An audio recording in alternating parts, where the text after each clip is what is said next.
Romanticism is the best life. Or, pretense without participation, failing to fool yourself. Bruce Charlton. Looking back and surveying memories, there are periods of my adult life when I seem never to have experienced participation. I mean those memories, characteristic of childhood, especially, that have a special and romantic quality. For example, the visual memories that are surrounded by a literal hazy glow, that seems to represent the experienced reality of us being part of the scene. The haziness represents that entities are not separate objects, but entities are instead concentrated or condensed from a single reality field. You might say barriers between entities are permeable or that entities are connected, but actually it is more that entities were not separated in the first place, that it is the separation which is secondary and illusory. But it strikes me that there were long periods, extending up to a few years, throughout my adult life when my memories indicate that I did not experience this, when my memories are wholly mundane. It is as if I remember that something happened, but in memory I am observing from the outside, as a mere description, I am not in the scene, and indeed memory says I was not really in my life at these times. And these periods when genuine participation was apparently absent, now seem in retrospect to be times when I was off the destined spiritual path of my life. Analyzing the phenomenon, I seem to need both to personally to have the right attitude, and to be in the proper situation. When I was not in the proper situation, for instance when I was pursuing the wrong aims or with the wrong people, or in the wrong place, then no amount of striving was able to induce that sense of participation. In a basically wrong situation, the harder I tried to attain romantic participation, the more mistakes I made, the wronger the things I did. Furthermore, even when I was in the right situation and properly aimed, there was situation in which I was deluding myself. I mean, the things I wanted would need that I be an impossibly different person, or would need to inhabit a non-existent place or time, maybe somewhere else I could not go, or a time in the past and gone.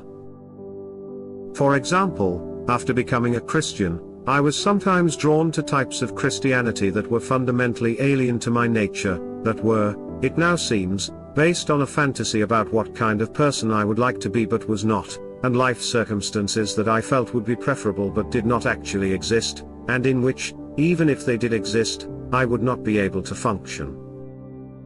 All this has to do with a lack of intuition, to do with a superficial and external scheme of myself and the world, a fantasy scheme that, while appealing in a daydreaming way, lacked positive and deep inner endorsement.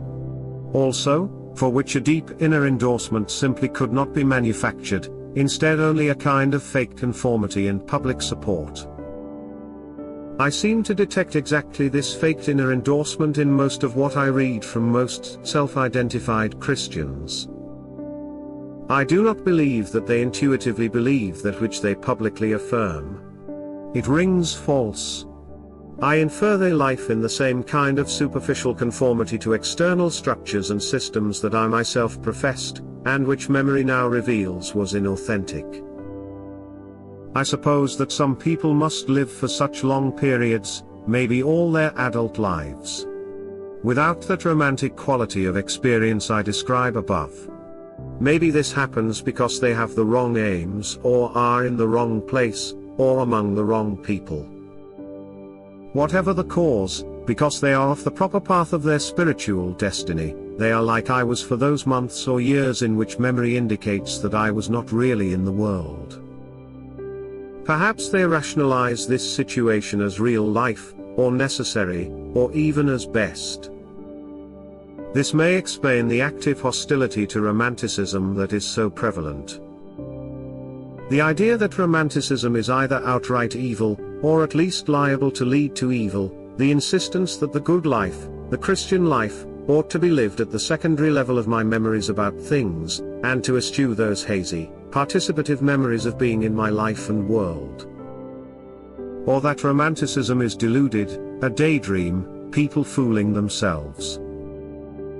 Whereas my memory tells me that it is romanticism that is reality, and the mundane is when people are fantasizing and telling themselves lies. Self-lies which, deep down, they don't themselves believe, and which consign them to the mundane and the second hand in life. But they dishonestly respond to their endemic and self-inflicted alienation by refusing to acknowledge their own unbelief, and by scorning the romantic. I can't think of any arguments that would persuade such people. As usual, it is down to intuition applied to fundamental assumptions. Either we intuitively know that romanticism is right and best, or we don't. Note added, why is this important? Well, it is not necessarily important to all people, all of the time, but it becomes important for some people when, on the one side, their faith is not strong enough to resist the many temptations from all around, to put the values of this world above eternal resurrected life in heaven, or, on the other side, to regard this mortal life as ultimately futile, or essentially negative in its potential. Made up evil nonsense in the mass media, just who are they trying to convince? Bruce Charlton. There are nested agendas at work in the world, a hierarchy of evil, in which each level has a different aim, and each manipulates and misleads and manipulates the level below. Only at the very top level, i.e. supernatural and demonic, is the ultimate agenda of spitefully destructive sorothic evil being consistently pursued, but all levels below are some mixture of delusional and merely servile. The mainstream mass media are some levels below the apex, and their delusional servility has by now become extremely obvious to any honest observer capable of learning. At the level of the mass media and its controllers, there is an absolute conviction that they define reality. Although this belief is delusional, this is not completely false, because the mass media do indeed define reality for the leadership class and most of the mass of Western people, as was blazingly evident in 2020 with the birdemic of spring, the anti-racism agenda of the summer, and the gigapec agenda, over the next months and years. What the media said was in imposed lockstep, and most of the world believed whatever the media was currently saying, utterly regardless of its nonsensical incoherence. But since early 2022 the world has diverged, and while nearly all Westerners still believe almost everything the mass media spouts, the rest of the world does not, and ever increasingly it is irrelevant what the West believes. Because the mass media operates inside a delusional bubble, they cannot comprehend that there are major matters on which it does not matter at all what beliefs the media can impose on the infinitely gullible Westerners. The rest of the world in general, and the Fire Nation in particular, have long since worked out that the mainstream mass media is always wrong and evil about everything that matters, and the more unified and strident their statements, the wronger and more evil the underlying agenda will be. As a specific and current example, when it comes to responsibility for the recent massacre in the Fire Nation, it simply does not matter what the Western media are spouting in unison, nor what gibberish the majority of Western idiots can be made to believe. All that matters is what the Fire Nation believe. The mainstream, globalist mass media are absolutely sure that if only they can launch and sustain monolithic campaigns of malicious lies, then they have defined reality for the world, or at least everyone who matters in the world. But the West had made itself capable only of self-destruction. Meanwhile anyone, anywhere else in the world, who desires to accomplish something, is getting on with it, and the only, slight, attention paid to the globalist mass media is to learn what is false or 100% unreal and intentionally evil. Why deterrence doesn't work anymore. Bruce Charlton. For most of recorded civilized human history, mankind has been living in a system, but these systems, like the organisms of biology, were overall orientated towards survival, growth, spread. This is why there is a degree of cyclical nature to history, despite that time is linear, and history never repeats because human nature/human consciousness is changing and developing. But for the past few generations the system has become, for the first time ever, a self-consuming, self-destroying thing. Not, therefore, like a biological organism, but like a host that has been purposively and motivationally hijacked by a parasite without foresight, a parasite that will seek its own thriving until the host is killed. The partially cyclical nature of history is broken in a world of systemic value inversion, and thus a world where self-hatred and suicide are baked in. A world where the bourgeois and the rebels are two sides of the same coin, and where the rebels have indeed been created, shaped, controlled, and promoted to rulership by those who control the system. All of this means that common sense is no longer operative, including such common sense motivations as deterrence, or even expedience. Even the idea of enlightened self-interest, of medium-long-term selfishness as a prime motivator, is no longer operative, either at the individual or at the national level. This applies almost totally in the West, where leaders and the masses alike operate under a combination of extreme short-termism that, in practice, reflects primarily socially manipulated and malleable attitudes, with a pseudo-long-termism that consists of total lies. Because the effectiveness of deterrence requires both sides to operate under the same motivational system, then when the West is orientated against systemic self-preservation, then the common sense too and historical power of deterrence is gone. As may be seen in the actuality and trends of geopolitics over the past couple of years.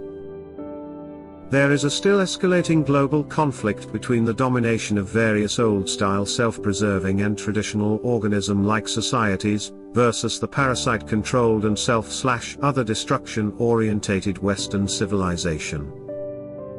And, at present, it is unclear who will win this conflict, although it is much easier and quicker to destroy than it is to preserve and sustain. It is biologically difficult and rare to reproduce and raise a healthy organism to maturity, then to maintain it alive, and only a narrow range of options for achieving this, but it is simple and easy to organisms, and by innumerable effective methods. By deterrence I mean not only the military doctrine between nations or power blocks, but also the ordinary interpersonal deterrence that, in both types, tends to prevent initiation and escalation of hostilities, aggression and violence. As a relevant aside, deterrence is more or less effective, at least in the short term, among almost all normal humans of the past, except for the genuinely psychotic. Which confirms that mainstream modern man is literally insane. People cannot be made good. Bruce Charlton. So much of religious discourse through the ages revolves off the expectation or hope that people can be made good, that some external influence, some deity, can take men and make them good. And yet this is impossible, conceptually impossible. Men can only be made to behave in good ways by an external influence. Men in and of themselves, as beings, cannot be made good. If men are given their due, as genuinely individual free agents, and not merely apparently free beings, who are only apparently separate, but really just pseudo-subdivisions of the universe, of deity. If men are recognized as genuinely individual free agents, then it is impossible realistically to envisage any process by which men may be made good. And if there were, why has it not already happened? Why bother making men as they are, if men really could be made good? That has always been the fatal objection to those who claim that real men can be made good by external influence. Indeed, so far as I know, the only claim to be able to make people intrinsically good is that by Jesus Christ, which involves 1. The collaboration of an external deity with the full consent, and 2. The will of the individual person, and involves 3. The literal death of that individual, followed by 4. His subsequent remaking, in the process of resurrection. To make men good by resurrection is therefore a complex, multi-step process of unmaking, before a two-sided remaking. Whether or not even resurrection is conceptually coherent and plausible is perhaps a matter for individuals to grapple with, but it seems clear that anything short of resurrection in terms of simplicity is prone to multiple and lethal conceptual objections, no matter how much such a positive transformation of men, and of the world, is yearned for. But thinking of the problem of making good men in this way, does at least give some individuation of why Jesus promised eternal life, not now, nor soon, but only on the other side of death, and a heavenly life that is not of this world. Truth as a Christian virtue. Bruce Charlton. Truth is a Christian value, indeed. Without the historical influence of Christianity, then the seeking and speaking of truth would likely be a mere personal idiosyncrasy. It is therefore important that Christian theology explains why truth is a necessary virtue, absence of which is sinful, and needs to be repented. The dwindling strength and influence of institutional Christianity is a reason why truth has become perhaps the most neglected virtue. Probably also that churches have themselves failed to acknowledge and repent their own many and gross lapses from truthful values, lapsing almost invariably into expediency, thereby destroying even surface credibility of their claims. For this reason, that truth is a Christian virtue is neglected in church teachings, and as institutions Christian churches have become almost indistinguishable from other social institutions in terms of the truthfulness of their public discourse.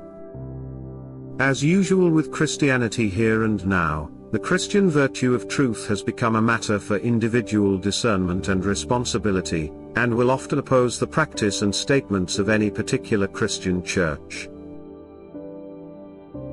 Also, to a lesser extent, the feminization of the West, since women are relatively more prone to untruthfulness, and less likely to be driven by truth as a value. Most, maybe all, virtues and sins differ in strength and frequency between the sexes. For example, men are better at truth, while women are better at loving kindness. Untruthfulness is therefore anti-Christian. However, untruthfulness is tolerated, even encouraged in some circumstances, in other religions. Thus Christians should not assume that people of other religions or atheists/materialists value truth as an ideal. Most such people don't even want personally to be truthful, their motives and goals are quite other. The fruit of religion but not its obligations. William Wildblood. The title comes from a quote by George Gallup Jr., son of the founder of the famous polling organization, who wrote that Americans want the fruit of religion but not its obligations. Nowadays this pithy aphorism can be extended to include many spiritual seekers in the West who have transferred a basic consumerism from the material to the spiritual sphere. Such people would say they are no longer satisfied with an external religion but seek inner experience, and that is undoubtedly true. They do seek answers to the existential questions life poses, but, at the same time, they can be spiritual pleasure seekers who are looking for spiritual possessions, whether that be in the fields of mind, power, consciousness or personality augmentation. There is a stage in the development of the soul when one moves from acceptance of authority to the desire to experience something of the spiritual world for oneself. This is a good and necessary progression, but it has its traps, chief of which is that it is the worldly ego that is seeking this for its own ends. It is as though the caterpillar wants to be able to fly but won't let go of its caterpillarness. The ego wants the gifts of God but wants them for itself. Theoretically, it may understand this is impossible because it is mysticism 101 to say that the ego is what bars the way to God, but still it is very difficult to separate egotistical desire from sincere aspiration and to be honest about what really motivates us. Is it love of God or desire for His gifts? It is precisely to separate the two that the lives of so many of the saints are filled with suffering and spiritual darkness when God withdraws completely from them. It is interesting to read that the writings of Saint Therese of Lisieux, in some respects the patron saint of Victorian sentimentality or the French version thereof, were altered before publication to reflect a more saccharine ideal of piety. In fact, she experienced many spiritual trials and even the loss of faith which are related in her story of a soul. She speaks of traveling through a dark tunnel from which she had not come out, and feeling that she lived in a country covered by a thick fog while longing for the beautiful land that was her true home. When I sing of the happiness of heaven, she writes, I feel no joy in this. I sing simply what I want to believe. But then she goes on to say with a wisdom that belies her youth that she understands why God did not send this trial until he knew she was capable of bearing it. She realizes that her suffering is God's greatest gift to her because it is preparing her soul for heaven. She is renouncing the fruit of religion to accept its obligations. The word obligations is perhaps not the best as it implies duty borne for no particular reason. Actually, it is the so-called obligations which strip all egotism, and even self-reliance from the soul and make it fit to receive divine grace. There is no real fruit without the obligations, and those who look for spiritual gifts without being joyfully prepared to make spiritual sacrifices, the main one being the sacrifice of self, may encounter their own soul but they will not know God, and the two are not the same despite the popular esoteric fiction that maintains they are. Do not tie your salvation to material things, it is a demonic temptation. Bruce Charlton. It is a major error to conflate the future of Western civilization, or of the world population as a whole, with Christian and spiritual matters. This is a mistake.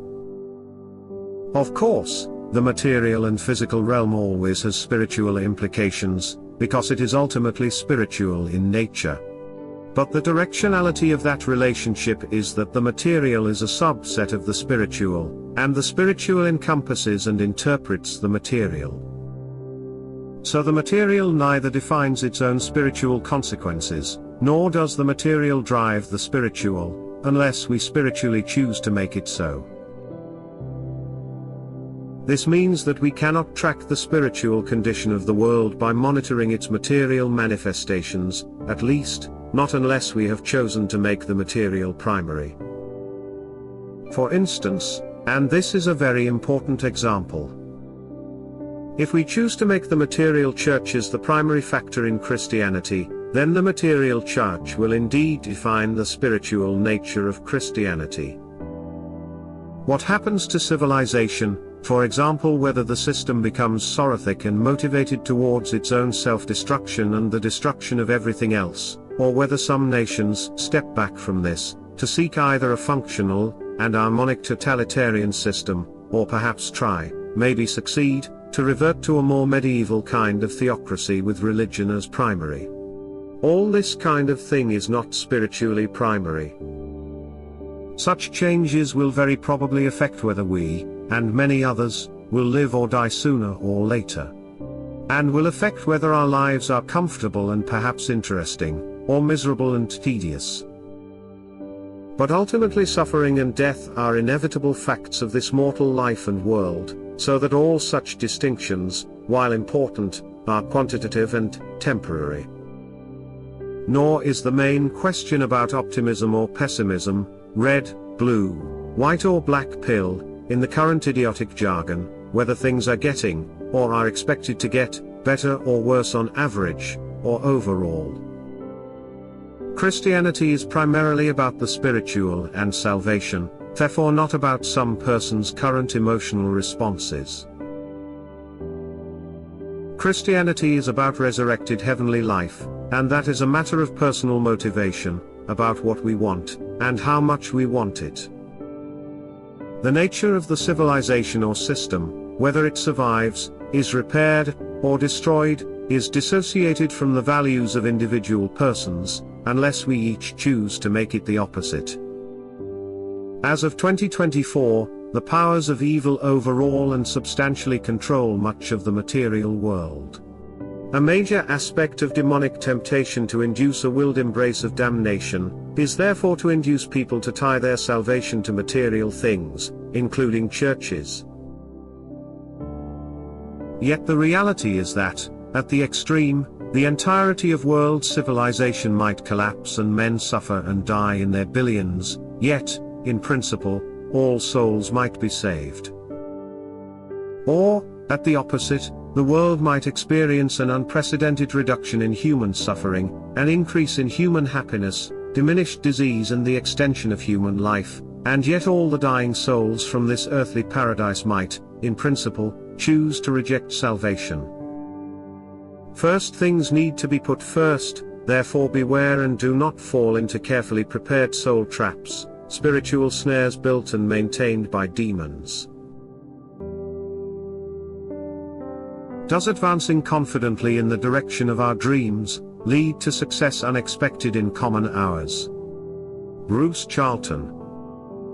I learned this, at least, by my experiment, that if one advances confidently in the direction of his dreams, and endeavors to live the life which he has imagined, he will meet with a success unexpected in common hours. He will put some things behind, will pass an invisible boundary, new, universal, and more liberal laws will begin to establish themselves around and within him, or the old laws be expanded, and interpreted in his favor in a more liberal sense, and he will live with the license of a higher order of beings. In proportion as he simplifies his life, the laws of the universe will appear less complex, and solitude will not be solitude, nor poverty poverty, nor weakness weakness. If you have built castles in the air, your work need not be lost, that is where they should be. Now put the foundations under them. From the Conclusion to Walden by Henry David Thoreau. I can recall the excitement and optimism for my life ahead, with which I read the above passage in my middle teenage years. It seemed like I was being offered a key to open the locked door of life, a life that, since adolescence, had become more sinister and oppressive in terms of how most people lived it. I have since read many similar passages, and extended arguments. The point may be summarized as asserting that if only we would adopt the right perspective, the right attitude to living, then the fundamental problems of life are soluble. Such statements remain common, although less culturally influential than they were up to the 1970s. A more recent example is the work of Joseph Campbell, whose slogan of "Follow Your Bliss" was saying very much the same as Thoreau. Although there is no mention of deity, such statements do assume a purposive and benign universe, because built in are such beliefs as that more liberal laws will begin to establish themselves around and within him. In other words, there is an implicit assumption that the proper attitude in ourselves will elicit from reality an appropriate response. We will make our own luck. This is strictly nonsense on the basis of modern mainstream scientific materialism, where the universe and men's minds are alike the accidental and undirected products of random and determined processes. Yet something deeper and unreasoned continues to evoke a response and expectation that, indeed, despite rationality, we might perhaps make our own luck. Looking back, I would say that Thoreau's statement is false ultimately and overall, and that his advice does not solve the fundamental problems of life. It did not for Thoreau himself, nor has it done so for anybody else of whom I have knowledge. This is because the fundamental problems of life are consequent upon the inevitability, and ineradicable nature, of evil and entropy. By entropy I mean the innate tendency, operating through time, towards disease, degeneration, and death. And false because we are not only surrounded by evil and entropy in our environment, but these are both also operative within us, so that, even if we lived in an earthly paradise, we would carry evil and entropy into that paradise. On the other hand, although fundamentally untrue, Thoreau's advice is helpful. It is an attitude that can lead to a more fulfilling life, especially if, as was not the case with Thoreau, it comes to be underpinned and explained by faith in a Creator God, who is our loving Father. And Thoreau's vision may become literally true and eternal on the other side of death, if we choose to accept the gifts of Jesus Christ. In case of war, Take the suicide pills, when social apoptosis meets spitefully destructive totalitarianism. Bruce Charlton. A few months ago I formulated the term social apoptosis as a model which may help to understand the way that Western civilization is eliminating itself. The idea is that in the individual cells of multicellular organisms, or individual organisms in social animals such as humans, there are evolved mechanisms by which individuals, and probably groups of such individuals, delete themselves from society, by choosing not to reproduce. Such apoptosis can be understood as intended to pursue strategic, long-term and overall benefit at the expense of short-term and individual benefit, so that the individual has some kind of built-in program to sacrifice its own survival and reproductive prospects in order that larger goals may be achieved. Something of this kind certainly seems to be at work in Western civilizations, both individually, where a majority of the native populations choose either not to reproduce at all, or to be subfertile, with much below replacement levels of offspring. Modern societies exhibit little in the way of what used to be regarded as natural instincts for self-defense or survival. There is a much greater observable concern to avoid moderate or brief suffering and pain than to stay alive and leave behind children. The idea that it would be thought necessary to encourage people to defend themselves and their conditions, or to have children, would have seemed bizarre to most humans throughout history. And apoptosis apparently also operates at a societal level, where whole nations, essentially all Western nations, have for some decades tolerated, and often enthusiastically embraced, multiple policies whose consequence is self-extermination, even when self-extermination is explicitly stated and aimed at. Of course, there are many other external and top-down factors at work. But I feel that there would have been a great deal more in the way of mass resistance and refusal if it was not that so many individuals and groups apparently regard themselves are deserving of elimination. This widespread sense that we, as individuals and societies, deserve to be eliminated, meets with a leadership class that is increasingly motivated by a spiteful desire for destruction. A leadership class that demonstrates an implicit, and sometimes explicit, personal satisfaction at the suffering of individuals, and the decline of social institutions. One reason why unrestricted world war is now such a high probability, is this combination of a Western civilization that feels it ought to be eliminated, and is motivated by the desire for elimination, with a totalitarian leadership class that would enjoy creating a situation in which this elimination would happen on a rapid and massive scale, accompanied by the greatest possible degree of human fear, misery and suffering. While it is only the West that is ruled by a class many of whom are actively seeking destructive war on any excuse, or none, it only takes one side to make a war. Or rather, the only alternative to war in such circumstances, is passive acquiescence to being genocided. In a spiritual sense, this is understandable in terms of the elimination of religion, and indeed the reality of the spiritual, from the minds of modern men. Our publicly operative metaphysical assumptions are utterly nihilistic. We are taught and believe that there is no purpose or meaning to our lives, or indeed to life itself. All is accident, and determinism. In the West it is fashionable, and publicly approved, to regard mankind as a plague upon the planet, and the universe.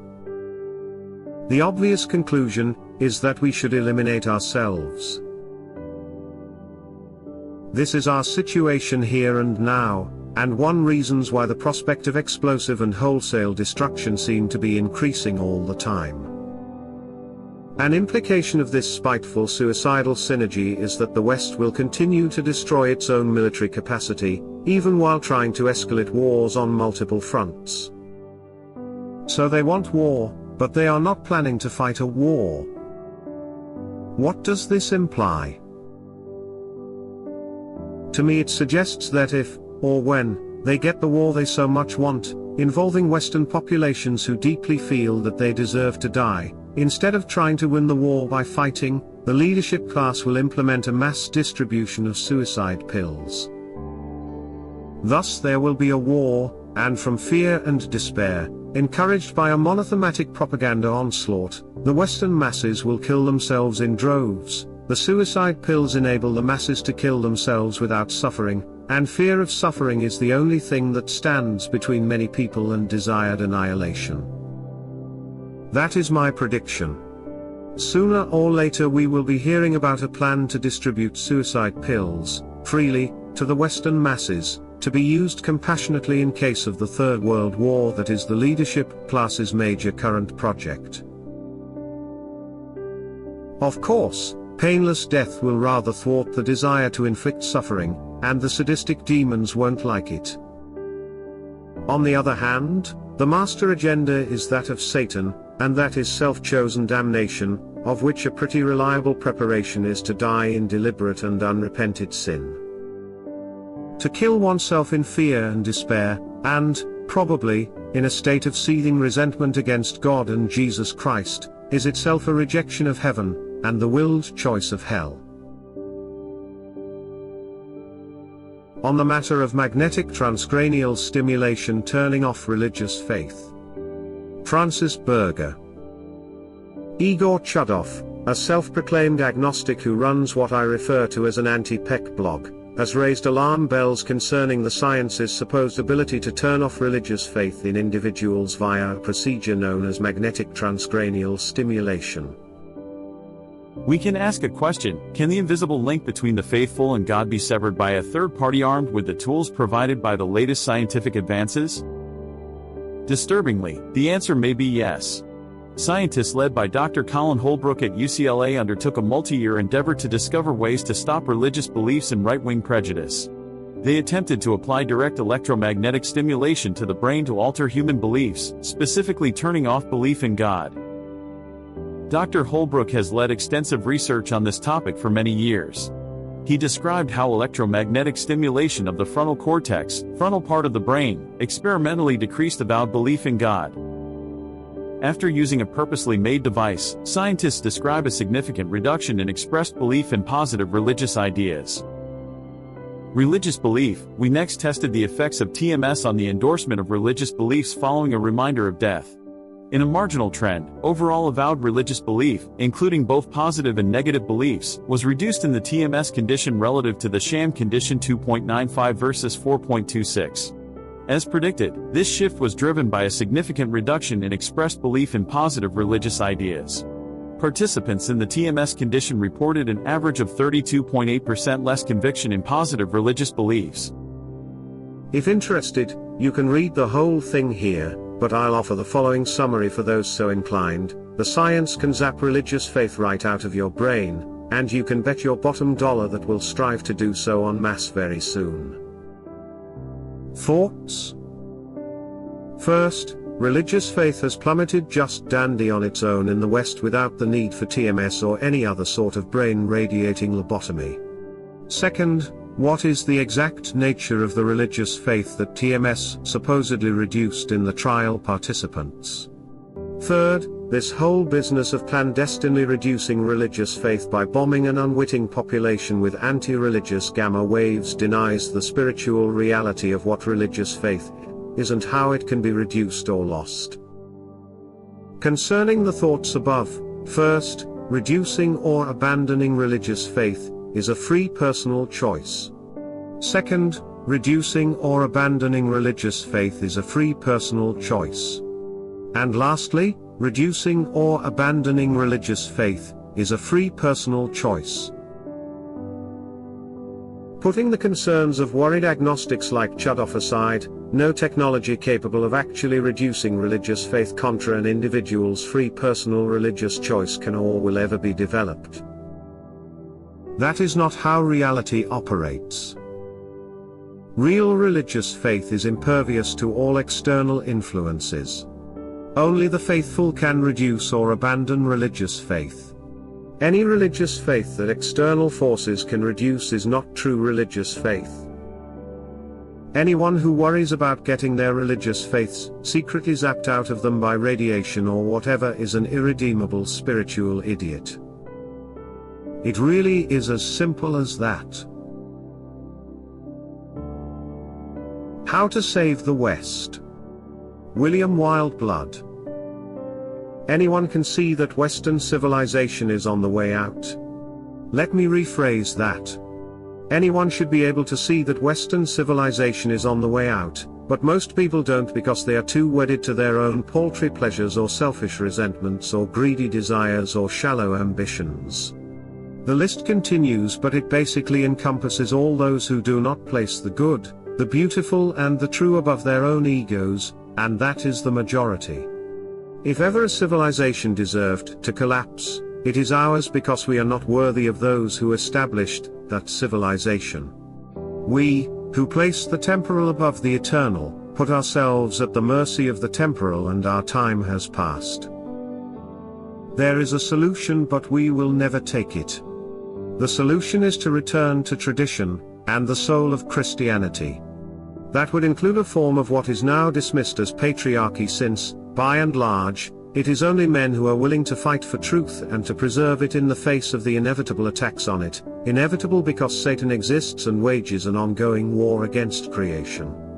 This has become so apparent in our day, and especially over the last 25 years, that anyone who wishes to tread the spiritual path, has to see that path in terms of the war of good and evil. If you refuse to recognize that and retreat to an everything is one position, you are simply being spiritually blind, not to mention irresponsible. The mask is almost completely off now, and the face of evil beginning to be seen for what it is. Satan has weakened the West with, among many other things, the debasement of culture, mass immigration and feminism. In a society that wished to preserve itself, immigrants would not be given a say in how the country was run, in other words, a vote, for at least 2 generations, and their number would be restricted. The number of immigrants that flood, the word is fair, into Western countries now will inevitably change them utterly. This may have good or bad results in the long term, I'm being diplomatic, but clearly for the host nation to permit it is borderline insanity because it will destroy itself thereby. A basic instinct is self-preservation. To go against this instinct is to succumb to the unnatural and the anti-spiritual. The failure to reproduce and the desire to kill yourself are ungodly.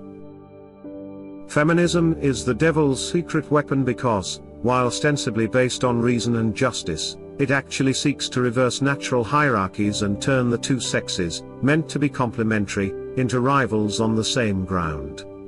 The promotion of women to previously male spheres damages society because establishing harmony and consensus becomes more important than the search for truth and excellence.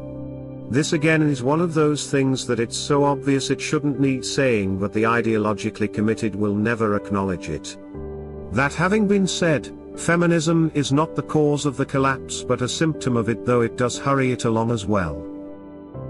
I say the remedy would be a return to some sort of modified patriarchy, meaning one that takes into account the evolution of consciousness and agency of both men and women, but I am not recommending this even if it were possible, which it isn't as things stand. The West must die, and that is right and proper. The energies that sustained it are now weak and feeble, and it has come to the end of its life. It is becoming a corpse on which the parasites will feed as it dies. But in the greater scheme of things that is not a problem, because everything in this world only exists to serve spiritual needs.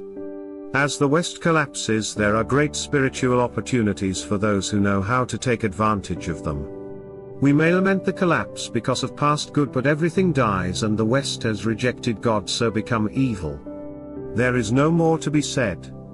It must go, but since the primary function of this world is as a school for consciousness and sphere in which the soul may choose or reject God and be tested thereby, that is no great loss. All that is good and true and right exists in the higher worlds eternally. The therapeutic perspective on life runs so deep that we don't even notice, yet points again towards mass suicide. Bruce Charlton. It is deeply strange to contemplate the extent to which people believe that the main purpose of life is therapeutic, by which I mean, that people believe the main purpose of life is to deal with the problems of life. The fact of life and living is taken for granted, and the problems of living become the dominating focus. It's like asking, what is the purpose of life? To answer, striving to overcome misery and suffering.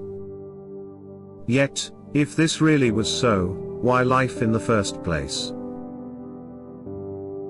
And yet, if you ask modern, high-status, kind, compassionate, and enlightened people, they would very likely state that some version of striving to overcome misery and suffering is the highest moral and ideal activity that they can imagine.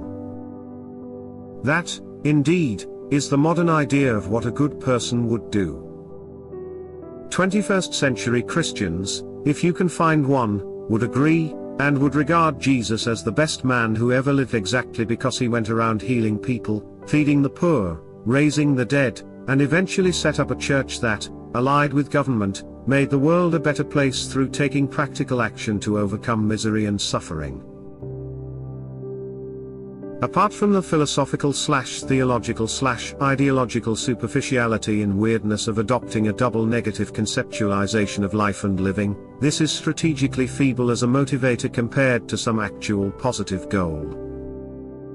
And when the double negative understanding of life and morality collapses, it often leaves behind the sin of despair, because the realization dawns that if my life is striving to overcome suffering, then the only certain answer is death and annihilation of that life.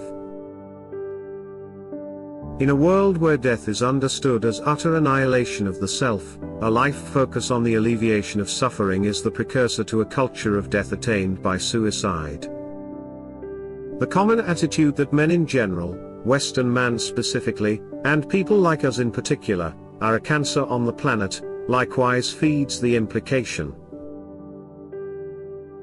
And further, if anything like social apoptosis is going on, such that the spiritually defective are inclined to eliminate themselves, then the predicted mass distribution of suicide pills becomes not just rationally defensible, but something regarded as the highest kind of altruistic morality of which modern man can conceive.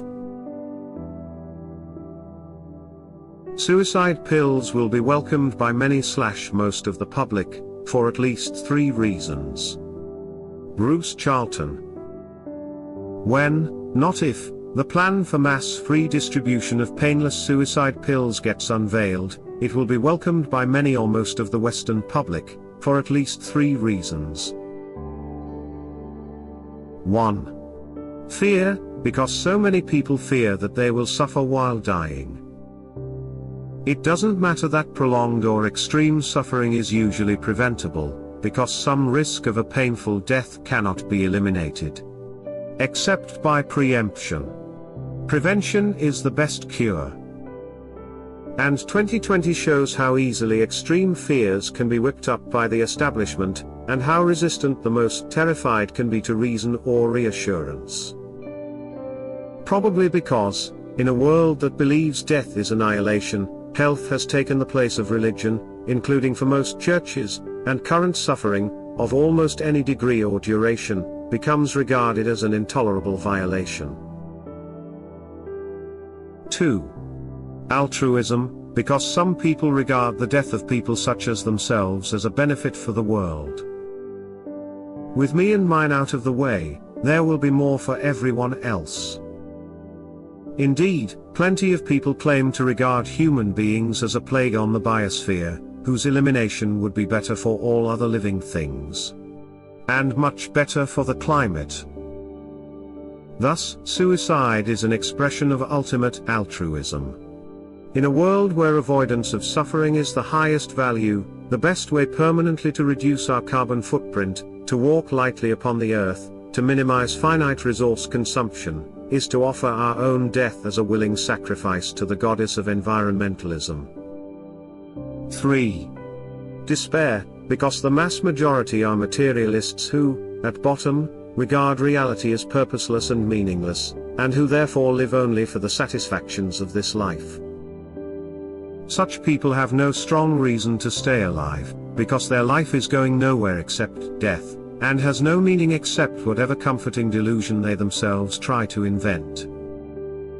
Therefore, as soon as life starts to go badly, overall, then why bother with it?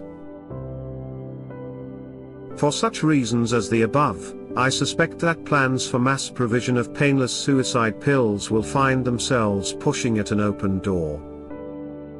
Especially if the Western establishment succeed in escalating the Fire Nation and Arrakis conflicts into all-out world war, with its high likelihood of causing widespread violence, disease and famine, then the Western masses will be biting off the hands of state-sanctioned death draft feeders, in their eagerness to get hold of the medicine. Indeed, it seems far more likely that the masses will protest against the ineffectiveness, or inequity, of suicide pill distribution, than to protest against the establishment encouraging suicide.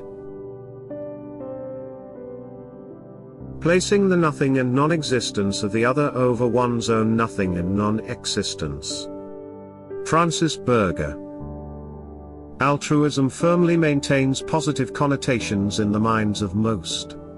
The notion of putting the interests, well-being, and happiness of others above one's self-interest, well-being, and happiness, no more than that, the notion of sacrificing one's interests, well-being, and happiness to benefit others with no expectation of any reciprocity, benefit, or compensation for oneself, continues to be regarded as an extremely high moral/ethical value. Within this framework, altruism, the persistent act of putting the welfare of others above oneself, becomes a moral obligation. Auguste Comte, who coined the term, certainly believed that. He rejected rights, divine or otherwise, as absurd and immoral, and instead trumpeted duties and obligations based on functions, for all and toward all. In Comte's thinking, human beings are morally obligated to put everyone above themselves.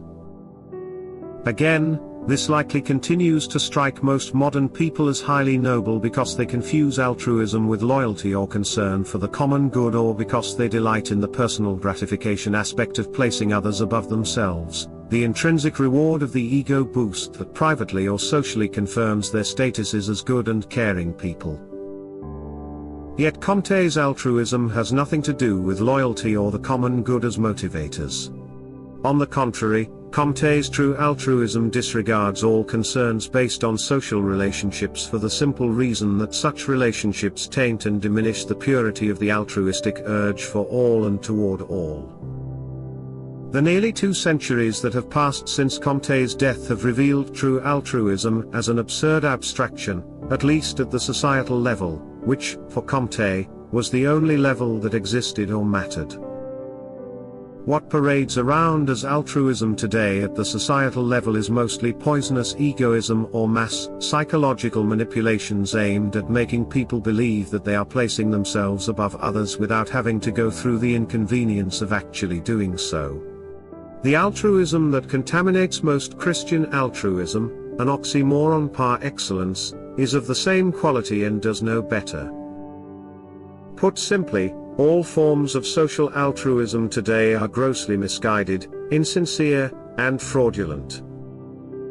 However, true altruism does appear to exist, but it exists in the very thing Comte denied as real, the spirit. True altruism is the moral obligation of denying the self for the benefit of the other. It failed to materialize in reality because the true self or primal self rejects the moral obligation to deny itself for the sake of the other outright on spiritual grounds. Our true or primal selves understand that any meaning or purpose we hope to gain from mortal life depends entirely on relationships between and among beings, that is, on relationships between true selves, inasmuch as such relationships are possible in mortal life. Such relationships depend entirely on the recognition, nurturing, and actuation of one's primal self and other selves, which is the very life force of creation. The primal self feels no obligation toward and cannot form a relationship with an abstract other because it is akin to trying to relate to a void, an utter vacuum. It also experiences no impetus to lose itself to such a void. False selves, on the other hand, find it easier to relate to the void of the other, primarily because it increases the egoisms within false selves. Comte's true altruism is perpetually doomed to failure because it is predicated on a true and noble non-spiritual self that does not exist. What exists instead is a plethora of false selves that are more than willing to utilize the altruistic impulse for aims that ultimately run contrary to Comte's grand visions of a progressive, selfless society in which individuals feel authentically morally obligated to perform altruistic duties without any regard for relationships or reciprocity. The fraudulence of all altruism lies in the fact that the sacrificing selves are all false. None of them sacrifice anything even remotely close to Comte's idea of true altruism. The only area where Comte's true altruism appears to have achieved any modicum of success is at the level of the individual true self and its relationships with other beings. However, this is anything but a positive development, pun very much intended. Here's my thinking: on the one hand, altruism is detrimental to the true self because it tends to activate and amplify false selves, thereby driving the true self further from consciousness. On the other hand, altruism's insistence that we place the other above the self forces us away from reality into abstraction. The false selves that fan altruism may be false, but false is not the same as non-existent. Thus, most effective altruism boils to false selves insincerely placing other false selves above themselves. However, even our false selves abhor the abstract void that is the other, but they tolerate it if it can provide egoistic benefits. The only way an individual can establish and maintain contact with the other is if they internalize the other within themselves. Comte's true altruism does not boil down to the matter of selves placing the other above themselves. It exists in the non-relationship of others, of one's internalized abstract other contacting an externalized abstract other. Put another way, Comte's true altruism is the non-relationships of non-existent entities. The internal other is not just another false self, it is the denial of all selves, especially the true self. The same applies to external other. The other within a person insists upon the same sacrifices the false selves demand when it comes to altruism: pleasure, time, life quality, money, survival, reproduction, but unlike the false selves, the other will forego all temptations toward compensation or reciprocity. On top of that, the other within a person knows the sacrifice cannot and will not offer any real benefit to any other others. The highest moral obligation today: avoid sacrificing itself for a void. The principle of concern for the nothing and non-existence of the other and placing that above one's own other, one's own nothing and non-existence, all for the benefit of nothing and non-existence. Note: this post was stimulated by Dr. Charlton's recent series of posts on the potential for mass suicide. The opposite of the litmus tests, 4 necessary positive metaphysical assumptions concerning the ultimate nature of reality. Bruce Charlton.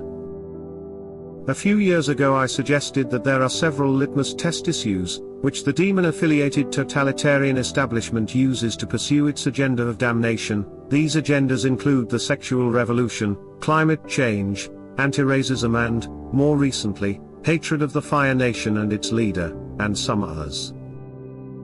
It is necessary to reject these litmus test issues, if one is to avoid being absorbed into the agenda of evil. However, rejection of such specific evil strategies is insufficient, and indeed double negative ideology, opposition to that which is regarded as wrong, is itself a part of the agenda of evil.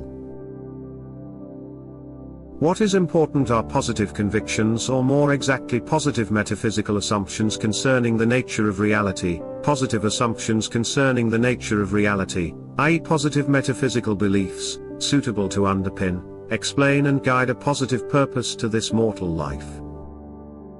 I think there are at least 4 such assumptions that it seems necessary to affirm, if one is to avoid being, sooner or later, sucked into taking side with the agenda of evil. But in the first place, I need to clarify that being a Christian, in what has until recently been regarded as the normal and socially understood fashion of Christianity, has proved itself to be utterly insufficient. This despite that Christianity is ultimately the truth, and that a purposive and meaningful mortal life depends utterly on following Jesus Christ, to resurrection to eternal heavenly life.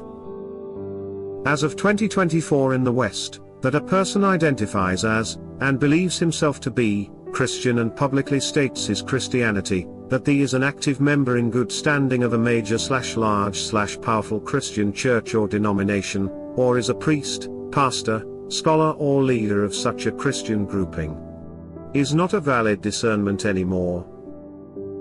2020 confirmed this to me, that one could be a practicing, devout Christian yet firmly on the side of the agenda of evil, first the Birdemic/Peck agenda, later the anti-racism MLB agenda.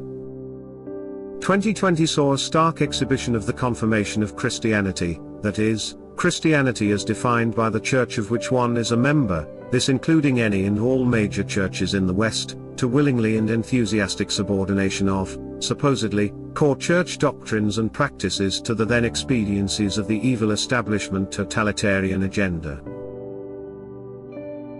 So, if not, then what? I suggest, at least, 4 necessary positive metaphysical assumptions that are needed to stay on the side of God, divine creation, and the good in the West of 2024. Of course there aren't really 4, and that these are separable and sufficient, and of course such things cannot briefly be explained or justified in a blog post.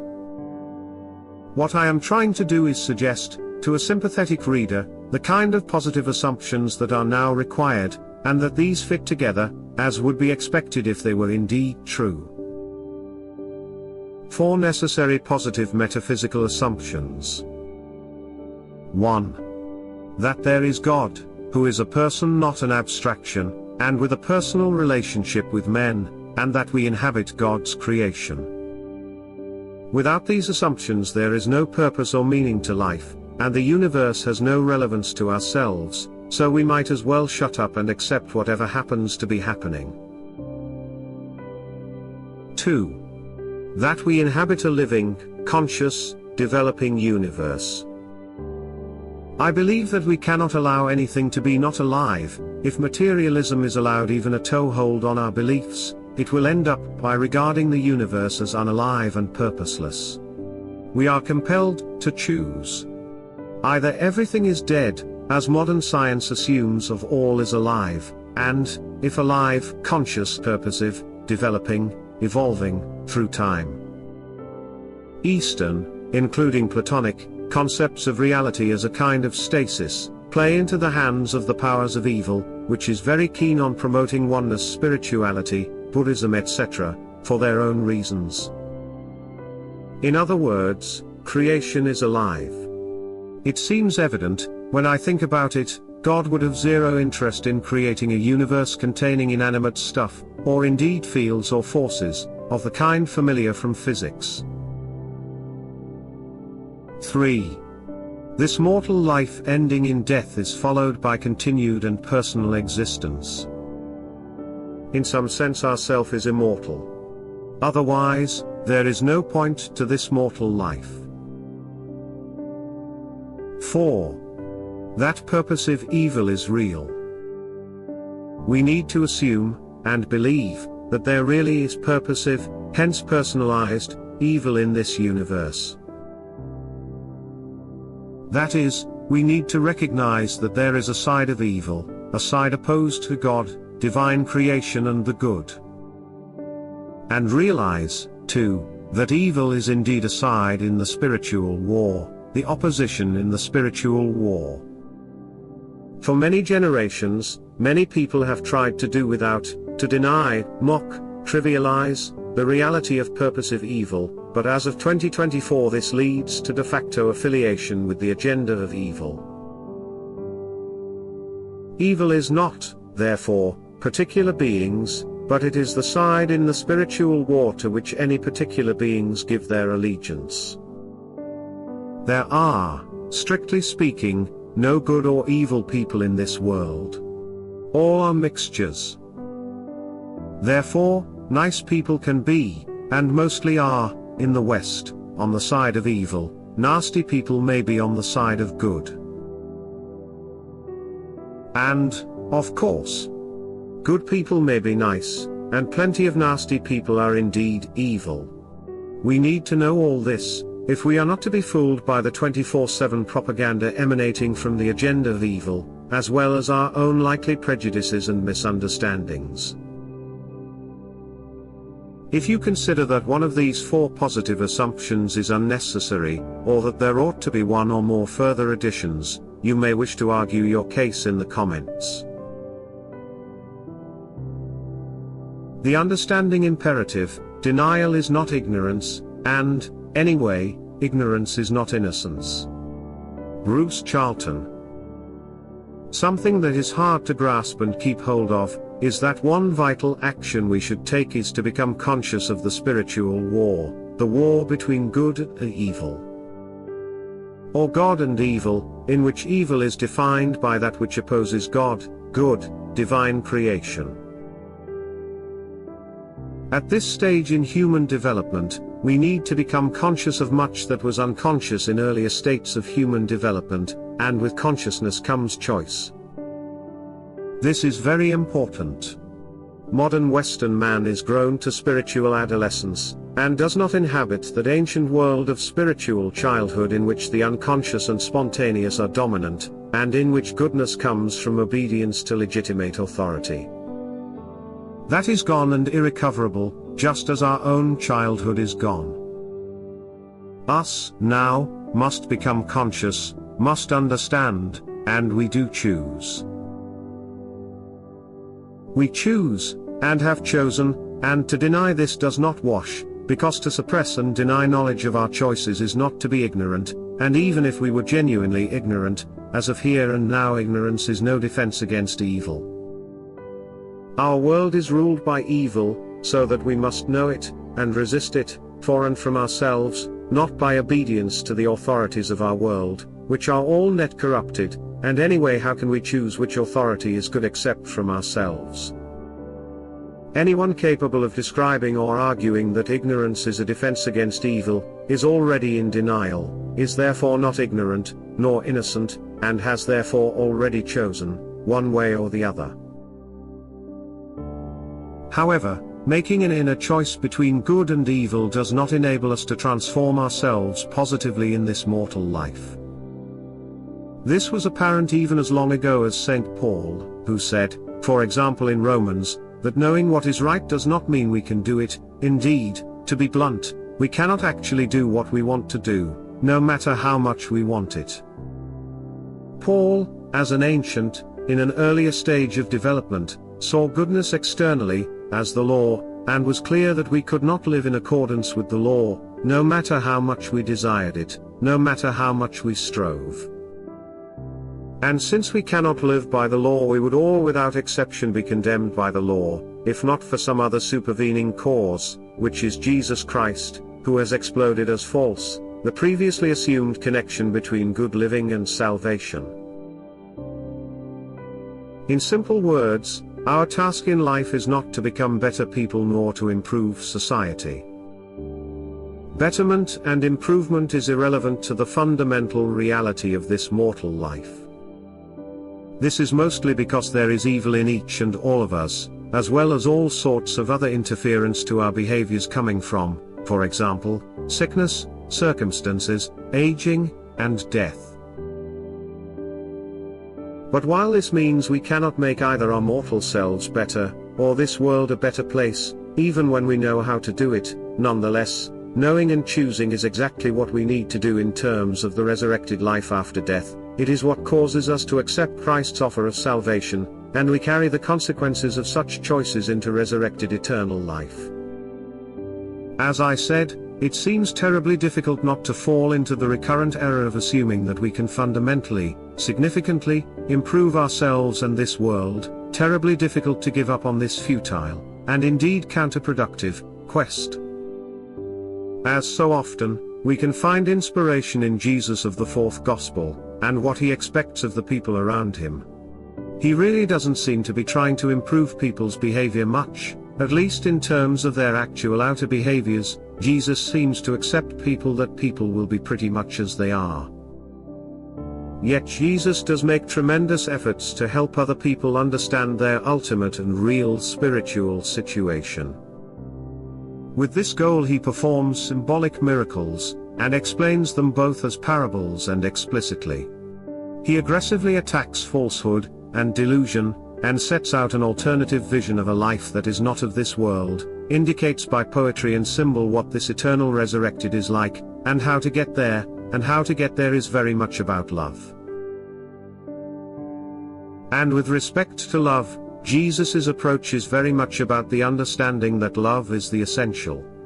Jesus knows that love cannot be manufactured to order, and that we can't become more loving than we are, but we can and should recognize and affirm that love is primary and essential, because that is the commitment we must make if we are to follow Jesus to heaven.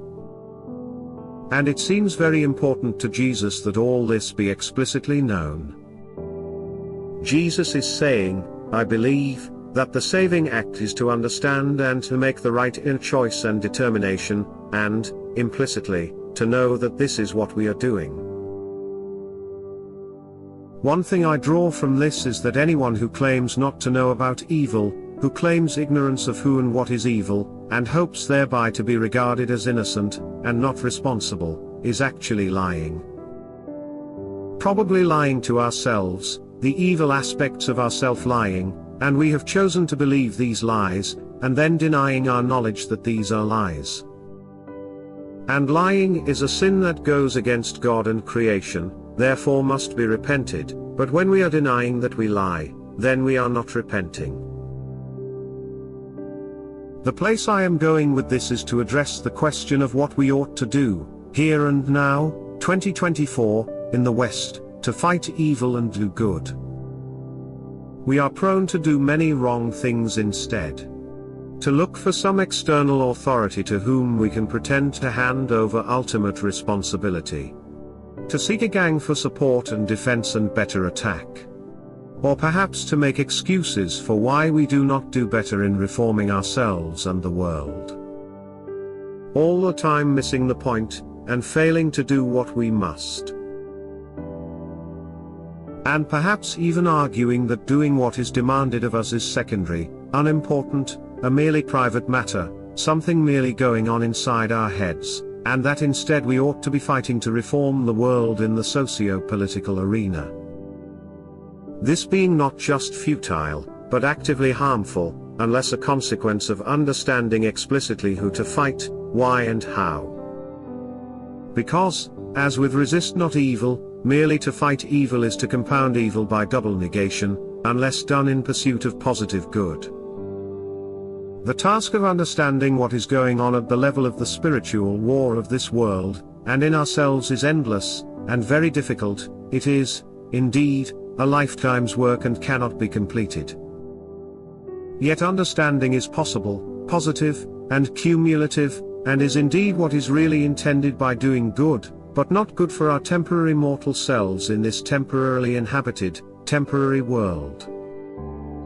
Whatever the way we currently explain this process to ourselves, however we explain why it is needful, understanding is the primary good we ought to be doing, the fight we ought to be fighting. And given the multitude of false ideas and wrong advice that circulates, this task is worthy. As a reminder, we can think about what Jesus did for his disciples, which was mostly to help them understand. Presumably understanding is exactly what the Holy Ghost does for us now, if we ask him. To ask is to be answered, so long as we ask the right question properly, and that is what we most need to be working on. What is the destiny in demography is destiny. Francis Berger. Some form of society is, of course, necessary. It doesn't hurt that society is also something we all have in common, something we all participate in to some greater or lesser degree, and something we all have opinions about regardless of personal assumptions. All this and more helps explain why nearly all bloggers, yours truly included, focus on social themes and issues at least some of the time. Having said that, society can also be a demonic snare, particularly for Christians. Societal concerns are important, but for Christians, they should not be primary, especially in light of what transpired 4 years ago, and everything that has happened since. When Christians make society their overarching concern now, they slip away from Christianity and enter the realm of what might be called societyanity with its incessant and obsessive focus on communities. It bears keeping in mind that our current and often obsessive focus on all things social stems mostly from Auguste Comte, the father of positivism, and others of his ilk. Some say Comte even coined the term sociology, which is relevant when you consider how much time bloggers spend studying and commenting on society. I am not implying that people did not think about, study, or write about society before Auguste Comte. However, when they did so from assumptions that included belief in religion, divinity, and the supernatural. The same is not true of Comte, and most so-called sociologists of the past 2 or 3 centuries. Why is this important? For the simple reason that a great deal of secular, nay, explicitly anti-God, anti-creation, sociological thinking, tenets, and assumptions permeate contemporary Christian social commentary on human social behavior, organization, relationships, power structures and so forth. Such permeations are most explicit in so-called Christian approaches that regard human society as the most important and pressing thing in the world, with the establishment and maintenance of an exclusively Christian society as the highest calling to which a Christian can aspire in mortal life. Justifications for the society über alles approach in contemporary Christianity are based primarily on ideas like demography is destiny. All quite sound and logical, but it is worth noting that Auguste Comte is credited with the demography is destiny phrase. Even if he didn't utter it, you can rest assured that someone with assumptions similar to his did.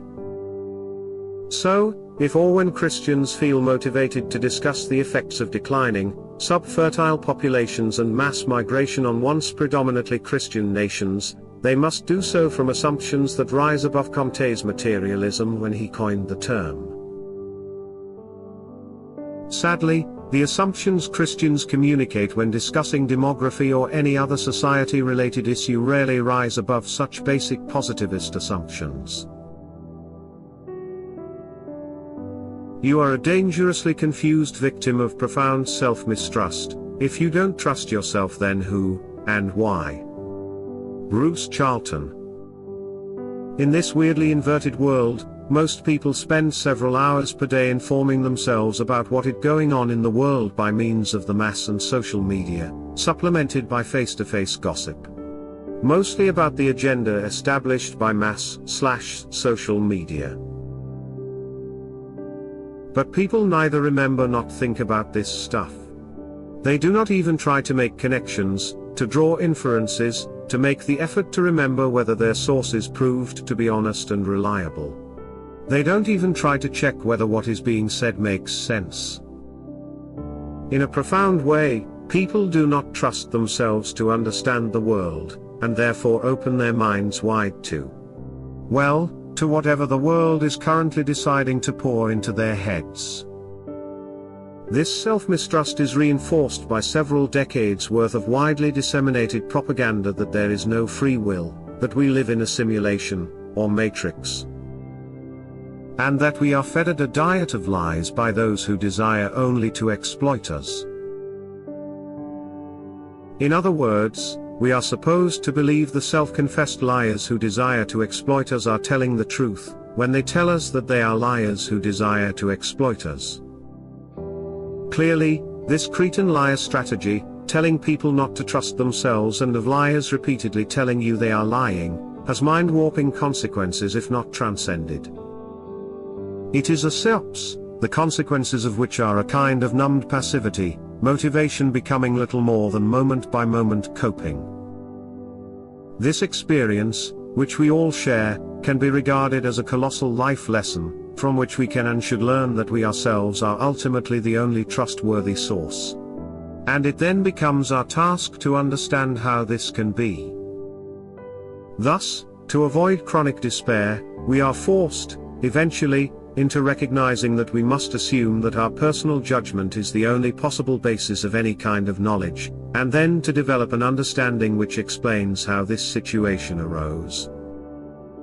How do we find ourselves in a world where we simply must derive our ultimate beliefs by some kind of intuitive act, and how can we expect that this will potentially lead to reality, to true knowledge? What are the prerequisites for such a system of knowing? How can it operate? These are questions to which we need to find answers in order to function, yet the externally provided sources are all telling us, repeatedly, that they cannot provide such answers. Such questions seem to me to lead to a very different set of assumptions than those we started out with, or which are available from the literature. So very different that men of the past would regard it as crazy. After all, how can one person overturn, or rather transcend, the wisdom of ages? Well, it might seem like crazy if it was not for the extreme and unrelenting craziness of the mainstream, of the normal, of the way that most people think, talk and behave for most of the time, of the incoherences that they assert, and of the psychological consequences of this situation of endemic self-contradiction. We cannot ignore the craziness, and it affects us badly, and if we desire to escape this torment trap, we are compelled to take total responsibility. So, it can be seen that God is probably allowing this situation of official and mandatory insanity with some valid purpose, in order that we are strongly encouraged to do that which it is most important that we do. There is a way out and up, and we can each discover it, but we can only each discover it for himself. What's the solution to the current crisis? William Wildblood. Everyone recognizes that we live at a time of crisis, whether that be spiritual or material.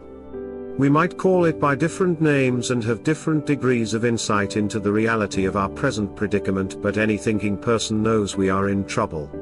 Talk about the massive amount of government and private debt, about societal breakdown or climate change, if you believe in that, or about the complete loss of direction of Western societies. All these, real or imagined, are indicative of some sort of crisis, but they are just the froth on the surface. Everyone reading this blog will know that the true crisis is spiritual, but even those who don't recognize that realize that something is amiss, and badly so. So, what's the solution? There is no solution, and those who look for one, or, worse, try to enforce one, will only increase the chaos and confusion. There is no solution because we live at the end of an age or cycle, which means we are in a phase of universal decline and increasing disorder. To say this is not to be pessimistic or negative. It's just a plain fact. The world goes through cycles which follow the natural pattern of spring, summer, autumn or fall and winter. To recognize we are deep in winter is simply to see the truth. To seek a solution to that is like an old person pretending to be young, and, not coincidentally, that is something we do often see nowadays. In the case of modern man, there is a mass falling away from spiritual belief which leads to materialism and atheism to begin with, and then in many cases to various false spiritualities. This is the way the world goes when the initial burst of spiritual energy behind the forces that set it in motion starts to fade away and humans make their own reality. We are in the Kali Yuga, or end times, which were predicted and were predictable because the tendencies to decline, loss and value inversion are typical of matter replacing spirit as the predominating force, that being a basic definition of the Kali Yuga. The beginning of a cycle sees the injection of spirit into the world system. This determines the path to be followed, but over time its force decreases, though the framework it has built remains and can even be developed. But eventually material conditions overwhelm that, and then they begin to dominate. There is no solution to this other than to build an inner arc, and that is the test of these times. to maintain faith in a world which has either lost it or corrupted it. But this is how the wheat is sorted out from the chaff, which you may find an objectionable metaphor given its implications, but take that up with John the Baptist. The world is primarily designed to develop consciousness, but at certain times it also has the function of testing the soul. This is one of those times? The test now is for the soul to acknowledge and turn to God as its creator, but also to recognize evil as that which opposes God and his purpose for creation. It is no good simply believing in God if you are not on his side. That just means the God you choose to believe in is one of your own imagining, which is the case for many. Humanity has reached a point at which it must make a conscious choice to align itself with God, and the nature of the world today is that this must take place on an individual level. In the past we operated collectively because the culture inclined us in a certain direction, but now the culture is in the service of anti-God forces, and we have to stand against that if we are to succeed spiritually. Don't be deceived by people who say that a spiritual person has above all else to be a good person. Good by what criteria? First and foremost, we have to recognize what spiritual good is and consciously, completely, align ourselves with that. It is the full acknowledgement of God.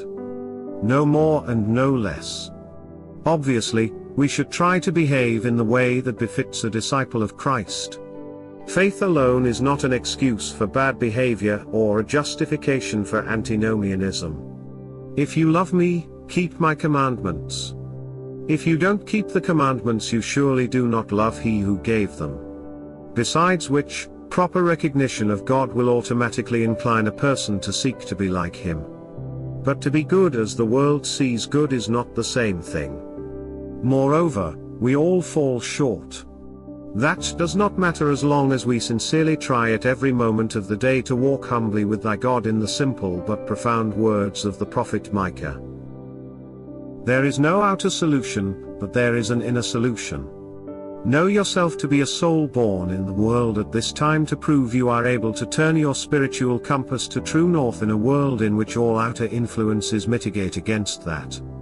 Not south, materialism and atheism, not east or west, false forms of spirituality, and not even northeast or northwest.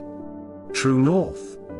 You have to find the way to God within yourself, and that is the case even if you follow an established form of religion which is no longer sufficient on its own and can often be a diversion from the true inner path.